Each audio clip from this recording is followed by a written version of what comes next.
When making a 90-degree turn using flexible metal conduit, it's very important to use an approved connector that is designed specifically for flexible metal conduit.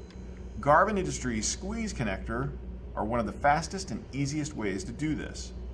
As you can see from the inside, there's a small shoulder in there that allows you to install the flexible metal conduit quickly and easily, stopping it at the proper location.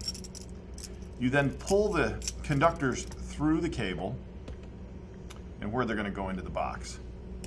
To secure it, use the 2 set screws on the top, like so. As you can see, by tightening these screws, it squeezes and secures the cable in place and allows the conductors that have been stripped. You now have a quick and easy 90-degree turn on any electrical box, cover. Perfect secure 90-degree bend, wires in the box. These range in size from 3/8 inch all the way to 4 inch, and they come with or without an insulated throat to protect the insulation on the wiring. For these and other great products, be sure to visit us online at garvinindustries.com.